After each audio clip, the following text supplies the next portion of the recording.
Hello, welcome to our second episode in our podcast mini-series where we're looking at crypto recovery. This is Chris Pease. I'm joined by Megan Elms and James Drury, and on this episode we're going to talk a bit about a case that we've recently all advised on, which actually makes for a fascinating story. It involves our client getting hacked and basically having to track down an unknown hacker and try and recover its losses from that hacker. So we're going to sort of talk about what happened and the position our client was in and what we then did. And happily, it's a story with a good ending. So first of all, our client is a company called ChainSwap Limited, and that's a BVI company. It is a company which provides cross-chain bridges. James, will you just tell us what a cross-chain bridge is?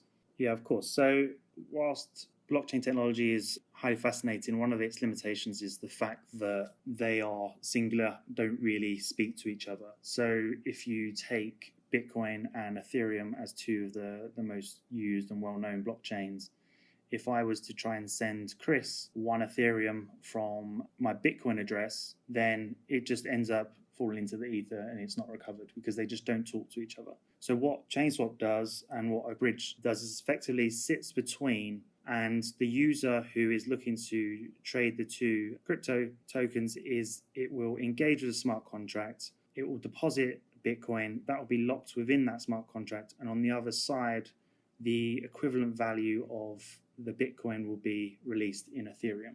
It allows you to deal with different currencies without having to go back to an exchange, sell it, trade it, and go from there.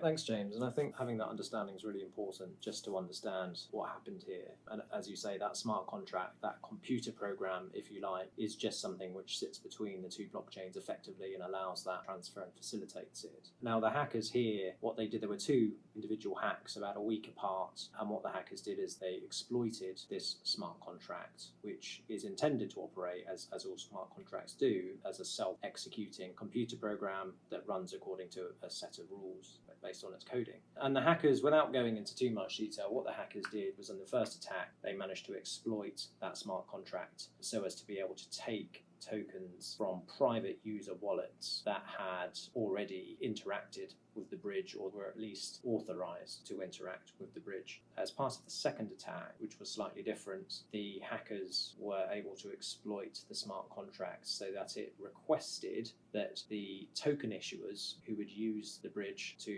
allow their tokens to operate across different blockchains, the hackers used the smart contract to effectively mint an unlimited number of tokens directly from the token issuers and into their own wallets. And so the net effect of both of those hacks was that the hackers had other people's tokens or tokens that shouldn't have existed in their own wallets, and they had effectively stolen those tokens, they'd misappropriated them.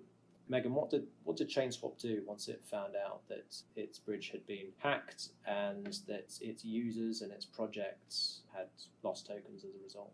Thanks, Chris. So, as you mentioned, it wasn't ChainSwap that suffered the first round of loss from the attacks. It was the users and the projects. So to maintain the goodwill that ChainSwap has in the market and to maintain its reputation, it had to take some steps to try and compensate these users and projects. And it did that in different ways. Following the first attack, it could essentially carry out a one-to-one rate and see it by seeing how many tokens have been stolen from users. And in the second, it had to step back and carry out a more detailed assessment to figure out how much loss had been sustained by all of these new tokens being issued. And after it did that, it compensated users and projects using stablecoin, which is a form of cryptocurrency that is pegged at a fixed rate to fiat currency, so to normal currency. And it did that because obviously that's a stable form. It's a stable form of paying those that were affected. And it was helpful from our perspective because stablecoin obviously has that direct point of comparison with fiat. So in doing that, we were able to quantify in greater detail the losses that ChainSwap had suffered from having to pay all of this compensation. And also the hacks did immediately kind of hit the press for ChainSwap. So there was definitely damage to reputation in any event, aside from all of the things that ChainSwap did to try and mitigate that. I think, Megan, that ChainSwap had actually itself reported what had happened. And as you say, that was part of this sort of managing what had occurred, and as you say, trying to protect its reputation within what is a close-knit community. Now, pausing there, you have ChainSwap that's been the subject to hacks, and it's carrying the loss from that. What do you do then? What did ChainSwap have to work with, bearing in mind it didn't know who had carried out these hacks? Well, this is when we get to the true asset tracing part of the story. Something we briefly explained in our first episode is how one of the benefits of crypto is that all of the transactions are stored on the blockchain, so they're all readily traceable. That meant that we could see the token, where the tokens had gone after the hacks, and we could see them sat in the wallet of the hackers. And we were able to keep tabs on those wallets and check them, and that was something ChainSwap were doing, and they were seeing the funds being moved to different wallet addresses. They were seeing tokens being swapped to different forms of tokens. And this is where the story kind of splits into two branches. And the first point is that we saw the hacker was converting a lot of the stolen tokens into a form of stablecoin. And that form of stablecoin, as other forms of stablecoin, had a functionality built into it, which meant that it was essentially able to freeze the tokens and stop the hackers moving them any further. And that was the token issuer that had the power to do that. Yeah, absolutely. So it's something that is built into specific types of tokens at the outset, and it means they can be frozen wherever they're held, whatever wallet they're in, whether they're on an exchange or not. It's not something that all tokens have. So we were fortunate that the hackers put it in this form of token, and that ultimately opened up a chain of dialogue whereby we were able to satisfy this token issuer that the tokens we had found were sourced to these hacks and that they should be permanently frozen. And I think that's referred to in the crypto market as burning them. And in addition to burning these tokens so that the hackers couldn't use them, the issuer was also happy to reissue the equivalent amount of tokens back to our client. That's an incredibly powerful, practical tool then, this ability to actually just go directly to a token issuer without even necessarily having to bother the courts or other authorities. And just being able to satisfy that token issuer that actually there's been some kind of wrongdoing or fraud, and possibly also give them any other comfort they need, whether in the form of an indemnity or something else. And that of course allows you potentially to make a recovery in a very quick and efficient way. So that's something always to bear in mind actually when you're faced with this scenario as a first step. But Megan, there is another strand to this, isn't there? And where there was another batch of tokens which went in another direction.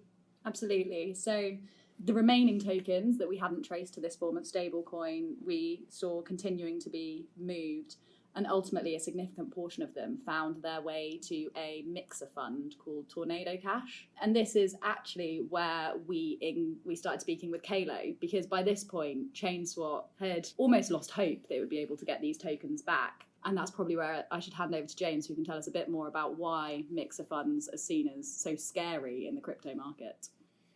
Yeah, I think actually Chris and I were maybe having a coffee that morning, and me being me and boring people constantly with crypto chat, it was just something that he mentioned and we were talking about. And I was like, yeah, send it over. We'll have a look at it and we'll see what we could do. And going back to what we discussed in the first pod is that a lot of this is all available for everybody on a public explorer.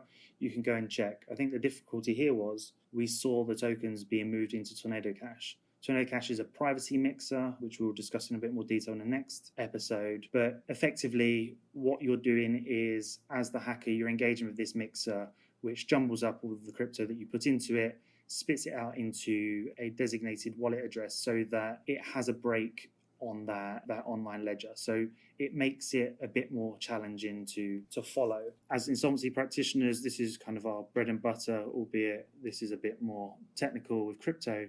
But using our forensic analysis, we deployed some software with our partners, and we managed to come back to Chris and Megan and say, look, we think we found it. We can see transactions going into the mixer the day after the hack. There was 24 of them. They were in a round number. They all added up to the amount that had been stolen. So we were fairly confident that the wallet address that had received the same amount the very next day was likely to be the wallet address of the hacker. And obviously your ability in this scenario, James, to be able to match the payments that went into Tornado Cash with, the payments that came out, at least to the extent that we were all satisfied they were very likely the same payments, of course meant that we then had something we could take to court and say, look, we are satisfied that these payments going in are the same as the payments coming out, and therefore this wallet, this fourth wallet, which we hadn't been aware of, but which had received the money out, was indeed another wallet being used by the hackers to move the proceeds of hacks around. And the reason that was so important is because it was that receiving wallet that was then used by the hackers to interact with a centralized exchange based in Croatia. Just to wrap up, Megan, why don't you shoot through the steps that we then took to identify who this hacker was and to try and recover the losses? Yeah, absolutely. So there was two main issues that ChainSwap really needed to deal with. I mean, there was the issue of recovering its losses and formulating a claim to be able to do that. But the more pressing issue was taking steps to identify who the hacker was, so that when we had that claim, and hopefully that claim was successful, we knew who we were going after and we knew who we were going to get the funds back from. So we won't go into too much detail on the substantive claim that was brought, but as we've mentioned, ChainSwap suffered losses from compensating its user base and projects, which gave rise to a claim in damages. And then we were also running a separate argument based on unjust enrichment and trying to recover the benefit that the hackers had made from their wrongdoing. So that was the underlying claim. But then our focus turned to our interim application. And the objective of that was, one, to freeze the hackers' assets, and specifically the assets that we had identified, so the assets that were continuing to be held in the wallet addresses that Kalo had picked up through the tracing exercise. Two, we wanted the BVI court to do what it could to help us find out who the hacker was. And the way the BVI court was able to assist is by using the cross-border networks that it has to reach out to the Croatian authorities, because we strongly suspected that the Croatian exchange had KYC that would disclose the identity of the hacker, and that was confirmed by their terms of service, and it's something that you can generally expect from well-known exchanges that are providing on- and off-ramp services. So as Megan has explained, we had our process here in the BVI with the claim and the application where we got the freezing injunction and we got the assistance of the BVI court to seek disclosure. That was by letter of request, so involved making a formal request through the Croatian authorities, and we were pretty confident we would get information as to identity, but also information as to any bank accounts to which fiat currencies had been paid, if indeed the Croatian exchange had been used to off-ramp by the hackers. And we were confident we were going to get all of that, and it was just a matter of time. Now, in parallel with that process, we also spoke with Croatian counsel, and they commenced their own process there to seek disclosure of the same information.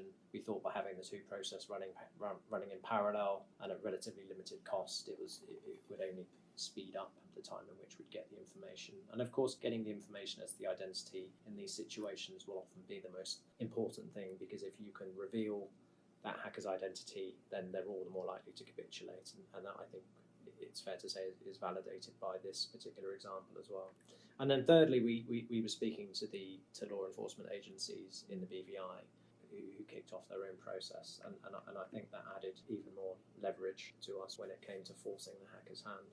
I think suffice to say that we had all of those processes running, and as we say, we were confident we were going to get the information we were looking for, and it was just a matter of time. And sure enough, not too long ago now, the hacker reached out to us using an email address that we'd been using to send him the court details, that we'd been using to send court documents to, and said he wanted to settle. So, that it was a successful outcome as far as our client was concerned, and just goes to show the leverage you can create by using these, I think what's fair to say, traditional legal remedies, but in the context of this new technology. So that's the end of this particular story. That's the end of this episode, focusing on the ChainSwap case. There are a few more episodes to come. In the next one, we're going to be focusing on how you trace crypto and obstacles to it, and going into that in a bit more detail. So we hope you join us for that one. Thank you for listening.